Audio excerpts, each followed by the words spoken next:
CrPC की महत्वपूर्ण धाराएं। विभिन्न राज्य की न्यायिक परीक्षाओं में इन धाराओं से बार बार प्रश्न पूछे गए। धारा 2 परिभाषाएं। 2A जमानती अपराध, 2B आरोप, 2C संज्ञेय अपराध, 2D परिवाद, 2G जांच, 2H अन्वेषण, 2I न्यायिक कार्यवाही, 2N अपराध, 2R police report, 2S police थाना, 2U लोक अभियोजक, 2W समन मामला, 2W ए पीड़ित, 2X वारंट मामला। धारा 6 दंड न्यायालयों के वर्ग। धारा 9 सत्र न्यायालय। धारा 10 सहायक सत्र न्यायाधीशों की अधीनता। धारा 11 न्यायिक मजिस्ट्रेटों के न्यायालय। धारा 12 मुख्य न्यायिक मजिस्ट्रेट और अतिरिक्त मुख्य न्यायिक मजिस्ट्रेट आदि। धारा 13 विशेष न्यायिक मजिस्ट्रेट।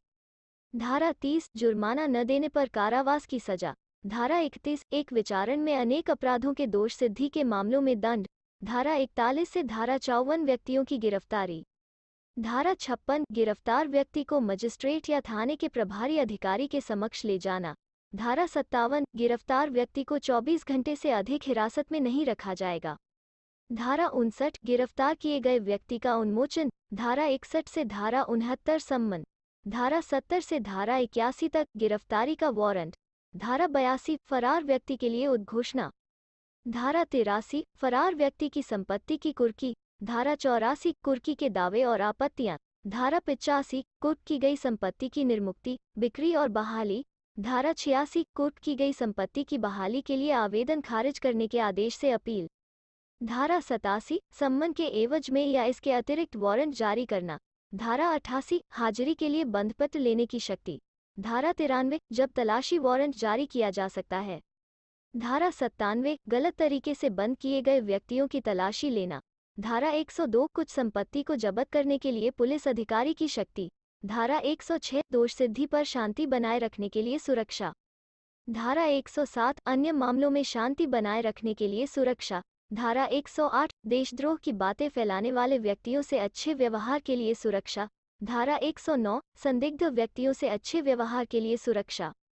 धारा 110 आदतन अपराधियों से अच्छे व्यवहार के लिए सुरक्षा। धारा 125 से धारा 128 तक अध्याय IX पत्नी, बच्चों और माता पिता के भरण पोषण के लिए आदेश। धारा 129 सिविल बल के प्रयोग द्वारा सभा का तितर बितर करना। धारा 130 सभा को तितर बितर करने के लिए सशस्त्र बलों का प्रयोग। धारा 132 पूर्ववर्ती धाराओं के तहत किए गए कृत्यों के लिए अभियोजन के खिलाफ संरक्षण। धारा 133 उपद्रव को दूर करने के लिए सशर्त आदेश। धारा 144 उपद्रव या आशंकित खतरे के अत्यावश्यक मामलों में आदेश जारी करने की शक्ति।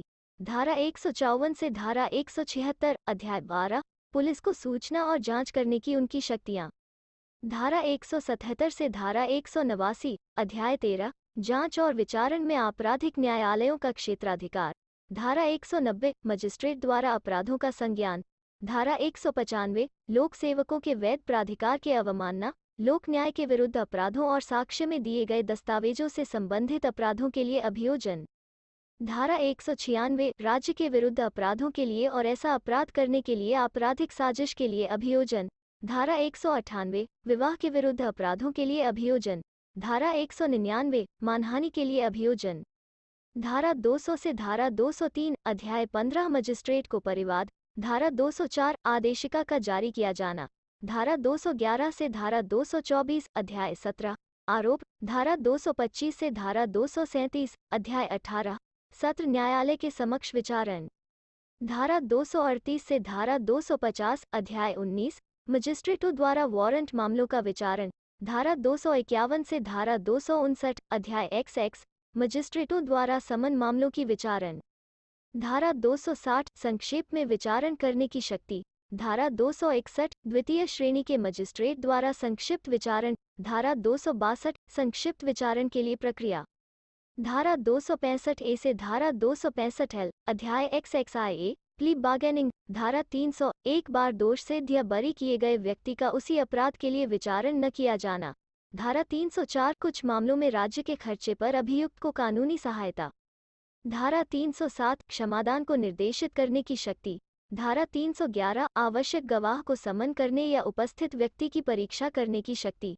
धारा 313 अभियुक्त की परीक्षा करने की शक्ति। धारा 315 अभियुक्त व्यक्ति का सक्षम गवाह होना। धारा 320 अपराधों का समन। धारा 366 मौत की सजा की पुष्टि के लिए सत्र न्यायालय द्वारा प्रस्तुत किया जाना। धारा 368 सजा की पुष्टि करने या दोष सिद्धि को रद्द करने की उच्च न्यायालय की शक्ति। धारा 395 उच्च न्यायालय को निर्देश।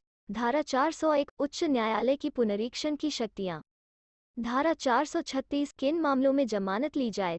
धारा 436 ए अधिकतम अवधि जिसके लिए एक विचाराधीन कैदी को हिरासत में लिया जा सकता है। धारा 437 गैर जमानती अपराध के मामले में जमानत कब ली जा सकती है। धारा 437 ए जमानत के लिए अभियुक्त को अगली अपीलीय अदालत के समक्ष पेश होने की आवश्यकता है।